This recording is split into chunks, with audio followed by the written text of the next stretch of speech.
Lekete zuthu wayephethe hotela ngesinye namhlanje nakusasa uyazi ngcono wena nakusasa aqhoke esinye lesesinye sibe impitikote afike uNkulunkulu ebusuku athi hamba utshela abantu ukuthi mina ngiyaqhokisana nginayo yonke mangisho mangaphambi kaNkulunkulu ngawana ife mangaqhamuka ngaphambi kwenu lokho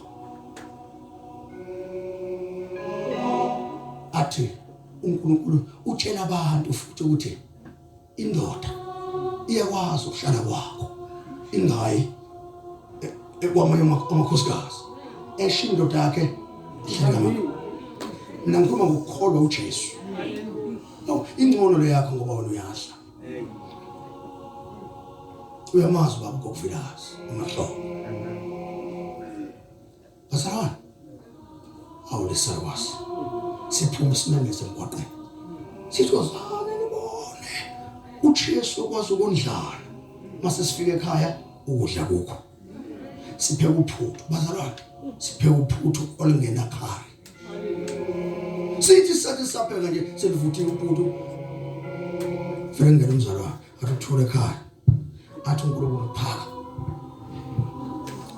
Sithi inkoda izophaka inkoda athi phaka hawu aluke uphutha libeke abazali bayihlonipha ke ngoba umzalwane bamanje basesikhathi sethu babehlonipha wawudla noma into kanjani wawungasho ukuthi angikudle lokho no ngoba wawunika umzalwane awuthi aluke umzalwane baqala acela namanzi simangibongile apho wathi ubatshele abantu ukuthi la kuNkulunkulu akuhlusheke usho lo mangana lutho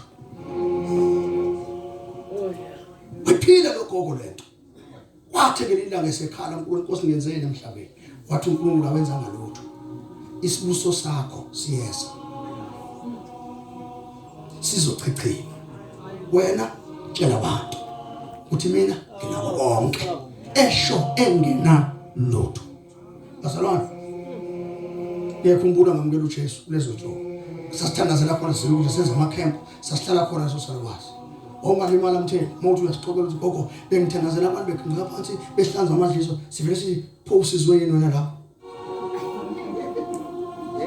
ungangitsheli ngento engasisizanga wena uJesu usizephi lapho kuqala ukuthandazela uyalingwa mawuthi uyancoma ubuhle sithi futhi uyalingwa mawuncoma ububi futhi uyalingwa sayiphila nje lempilo selokwazi bazalwane wathi uNkulunkulu esesibusisa wasitshela ukuthi ngiyobusa ngabantwana uyodla ushiye phela abantu namhlanje sibusiswe uNkulunkulu sabuswa uNkulunkulu sesohamba emhlabeni sahamba emhlabeni ingane zaso zasala zabusiseka ngisho ukuthi ungakuthathi kancane uNkulunkulu yabona nje ngoba usakwazi ukudla usola uthi oze kubenini mina ngihlupheka ngawo usho uhleli ngaphansi kwendlu uthi uyahlupheka uyasebenza ubamba itovo 200 rand ngenyanga uthi awunalutho usola uNkulunkulu ukuthi ukunikelana u200 rand